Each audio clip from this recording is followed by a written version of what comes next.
The sky was torn apart with a terrifying sound. A meteor shower started falling to the earth like heavy rain. The most perverted people history has ever seen were about to be destroyed with fiery stones. They had become spoiled with wealth and gone so far in sexuality that they started doing things never done before.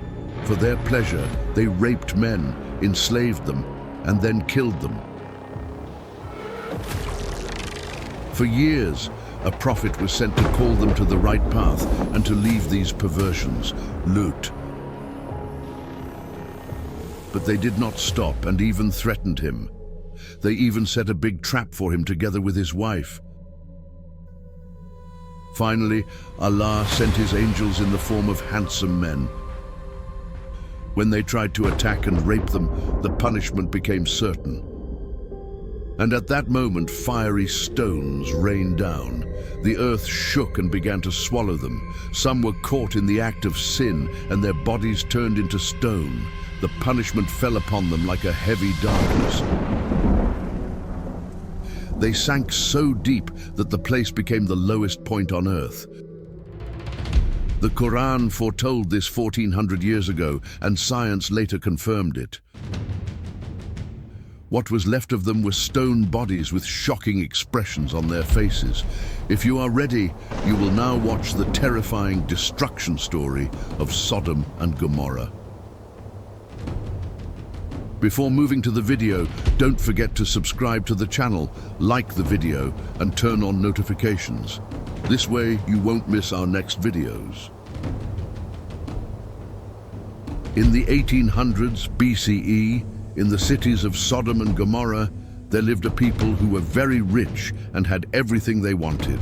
This place is located in the area between today's Palestine and Jordan. But even now, strange and frightening sounds are heard there by visitors. In this region, which is the lowest place on earth, the curse of the people of LUT still continues. In the LUT lake found in the area, no living creature or plant can survive, and even the radiation levels are unusually high. This muddy lake is also called the Dead Sea. This land, covering an area of 600 square kilometers, lies about 430 meters below sea level. Maybe it remained this low because it sank along with the people who once lived there. The people of Sodom and Gomorrah were wild and immoral. They committed all kinds of immoral acts never seen in earlier nations. Their population was about 500,000 people. Most of them openly lived homosexual relationships in front of everyone. The feeling of shame and privacy was lost. They even mocked the few who still kept their honor. The sexual acts they did in public were sometimes not even consensual. They raped others, and for the powerful and the rich, this became ordinary. Perversion became institutionalized and turned into a lifestyle. They even encouraged others to do the same. Homosexual marriages were performed. They lived in the same houses, held parties, and organized competitions for sexual acts. They played very frightening games, sometimes ending in death. One of these games was played on young male guests coming from outside the city. It was a stone game. The people of Sodom, holding stones in their hands, would throw them at the new visitors in the city. Whoever's stone hit the guest first, that person would rape him. This became their tradition to welcome guests. The immorality of the region was beyond imagination. And of course, they didn't only play these games with outsiders, but also with the weak among themselves. When the wildest of them wanted to kill someone, they would first order that he be raped to torture him and then kill him. The people of Sodom and Gomorrah silenced anyone who tried to stop them. When they saw good people, they would say, "Let these leave from among us." In the Qur'an, it is stated as Belhumadal, meaning they had fallen even lower than animals. Prophet LUT was sent at such an extraordinary time of evil. He was tasked with calling this perverted people to guidance. In the Qur'an, Allah describes him as an honorable prophet who was favored over all the worlds because he was fighting against great immorality. Imagine having to go to a place you wouldn't even want to pass by, living there and warning them. This was the sacrifice Lut made. Even if he had to stand against 500,000 people, he started to convey the truth. Day and night he tried for their awakening. But while struggling alone, there was no one to help Lut. Although he was the nephew of Ibrahim alayhi salam, he stayed apart from his uncle because he was sent to Sodom and Gomorrah. Only his wife and 2 daughters were with him, but soon even his wife would betray him. The intense struggle and efforts of Lut are described in the Qur'an as follows. Their brother Lut said to them, "Will you not fear Allah? Know that I am a trustworthy messenger sent to you, so fear Allah and obey me. I do not ask you for any payment for this. My reward is only with the Lord of the worlds. Do you leave the wives your Lord created for you and go to men instead? Truly, you are a people who have gone beyond all limits and become perverted." Lut is described in the books as a prophet of medium height, fair skin, a beautiful face, and a pleasant smile. His profession was farming. He was devoted to worship, generous, patient, and righteous in his struggle. He was also hospitable and loved to host guests. Allah also says in the Qur'an, "And as for Lut, we gave him wisdom, judgment, prophethood, kingship, and knowledge. We saved him from the town that used to do shameful deeds. Truly, they were a wicked people who did evil. We admitted him into our mercy, for he was among the righteous." The people of Sodom began to deny Lut's message and rejected his call. Thereupon, Lut told them about the seriousness of their immorality. He said to them, "Are you committing a shameful act that no one in the world has ever done before you?" He warned them that their evil actions would lead them to disaster, but they tried to drive Lut out of their land. The response of his people was nothing but, "Expel Lut and his followers from your town. They are people who want to remain clean." Remaining pure, living with honor and chastity, was considered a crime in the eyes of this wild and immoral people. Since filth was their spiritual food, they were disturbed by clean people and threatened Lut. "O Lut, if you do not stop this call, you will surely be among the exiled." Lut reminded them of Allah's punishment as described in the Qur'an. Indeed, Lut warned them of our severe punishment, but they doubted these warnings. They did not understand the horror of the calamity that was to come and did not care about the divine threat. With arrogance and disgrace, they said to Lut, "If you are truthful, then bring us the punishment of Allah," and did not give up their perversion. This was now the beginning of the end. When the angels of punishment set out to destroy the people of Lut, they first visited Ibrahim.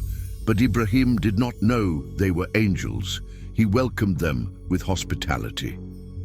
As it is an important tradition among the prophets to honor guests, he immediately had a calf prepared and placed it before them. But the angels did not eat the offering. This caught Ibrahim's attention, and he felt something strange inside. Wondering why they didn't eat, he looked at them. At that moment, the angels revealed their identity and said, "O Ibrahim, we are angels sent by Allah. We have been sent to punish the people of Lut." When Ibrahim heard that the angels would destroy the people of Lut, he said, "But Lut is there," and became very sad. His dear nephew, that good man, had tried so hard for his people, but time was up. The angels had descended, and they would soon go there. Tears filled Ibrahim's eyes, and he swallowed hard. Ibrahim was more than just a prophet. He was also a great friend, and he felt deep sorrow for Lut. Once, Lut had stood by Ibrahim, supporting his call, and together they had fought a great battle of faith. Now Ibrahim showed the same loyalty and love for Lut. This story is filled with deep wisdom, showing the friendship between Allah's prophets, their mutual loyalty and faithfulness, and how mercy and divine justice come to pass. The destruction of the people of Lut LUT, under very harsh conditions, struggled for 40 years according to one narration. But the oppression and immorality of his people had reached an unbearable level. The people of Sodom remained indifferent to the punishment of Allah, and even went so far as to demand it, making themselves fully deserving of severe punishment. LUT, faced with this desperate situation, took refuge in his Lord and asked him for help. He prayed to Allah, "My Lord, save me and my family from what they do. My Lord, help me against this corrupt group." For years he had worked for the happiness and guidance of his people, but only very few, along with his 2 daughters, believed in him. Even his wife sided with the wicked people. Therefore this prayer was his last resort. Allah sent angels to destroy the people of LUT. Even though these angels came in the form of young men, their appearance awakened the wicked desires of the perverted people. They tried to harass them. This incident is described in the Qur'an as follows: "When our messengers came to LUT, he was distressed for them and felt worried for them. He said, 'This is a difficult day.' When LUT saw the angels in the form of young men, he thought they were human and feared that his people would harm them. As mentioned in Surah Araf, verses 80 and 81, sexual perversion was widespread among the disbelievers of his people. The people of LUT ran to him. They had already been committing those vile acts. LUT said, "O my people, here are my daughters. Marry them, for they are purer for you. Fear Allah and do not disgrace me concerning my guests. Is there not a single sensible man among you?" According to some scholars, when LUT said, "my daughters," he meant the daughters of his people, not his own 2 daughters, since a prophet is considered the spiritual father of his people. But the blind and maddened people of Sodom replied, "You know we have no claim to your daughters. You know well what we want." LUT said, "If only I had the power to resist you, or could take refuge in a strong fortress." The Prophet Muhammad ﷺ, mentioning what LUT said to his people, explained, "May Allah have mercy on LUT. He was indeed taking refuge in a strong place, his Lord.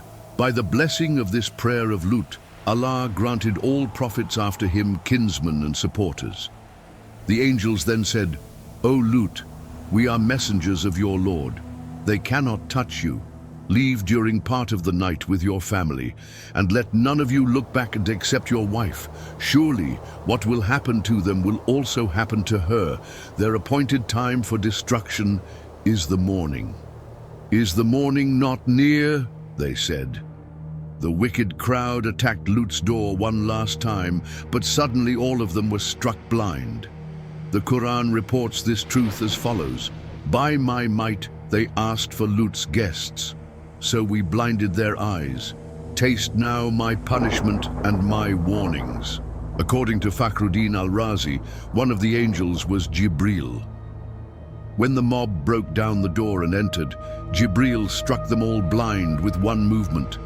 In their panic, they could not even find the door to escape.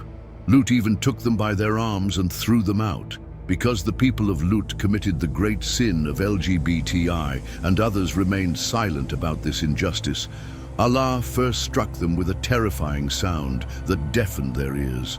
Then the sky split open and the region was struck by a meteor shower from space. But this was not just random stones. Each stone was aimed at someone specific, and the stones rained down for hours. No one could escape them. They entered homes and destroyed everything. Thus, the destruction and erasure of this great nation of 500,000 people from history became possible through these meteor stones. Allah declared that He left this as a lesson for later people. Indeed, in this are signs for those who learn. They are still on a path that is visible today. Surely in this is a sign for those who believe. In Surah Ankabut, verse 35, it is stated that clear signs were left after the destruction of this immoral people, so that later nations could take a lesson. Indeed, we left there a clear sign for people who use their reason. These signs have been explained as the stories about what happened to the destroyed people, The ruins of their towns, the stones that rained from the sky, and the dark rivers that flowed afterward. The LUT Lake and the miracle of the Qur'an. Allah orders people to take lessons from the destruction of the people of LUT and states that the ruins of destroyed nations were left as a warning in human history. The clear signs carried by LUT Lake are truly remarkable. The geological condition of the land around LUT Lake is as striking as the events that took place there. The surface of the lake is 430 meters below sea level, making it the lowest point on Earth. The deepest point of the lake itself is more than 350 meters below its surface. In other words, the deepest point of LUT Lake lies about 800 meters below the surface of sea level. In the rest of the world, the lowest points are no more than about 100 meters below sea level. It is as if even the structure of the land reflects the lowness of the people of LUT. Moreover, in Surah Rum verse 3, this area is referred to as the lowest land on earth.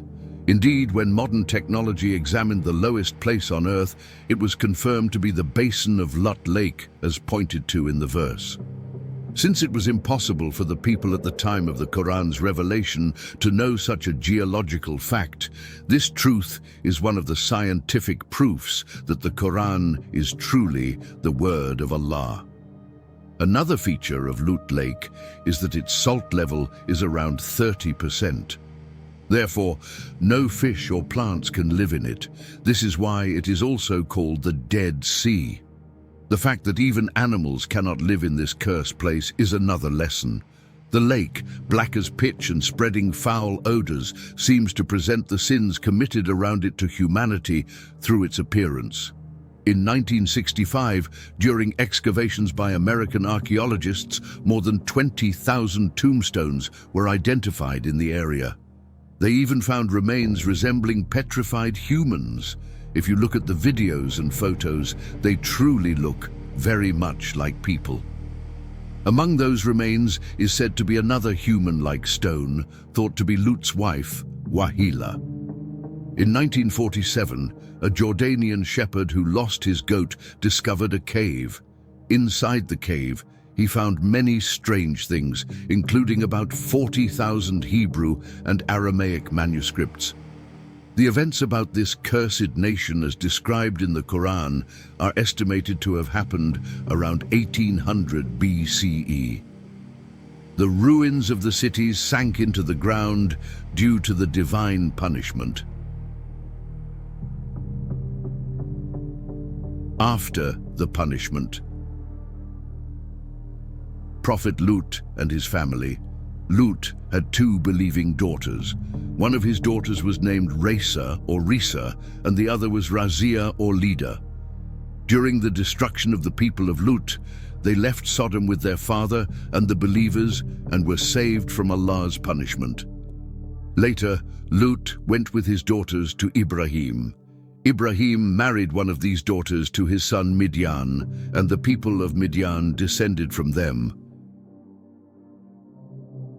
The death of Prophet Lut. It is not known how long Prophet Lut lived after the destruction of his people, or exactly where he died. According to one narration, his grave is near the village of Beni Naim, east of Hebron in Palestine.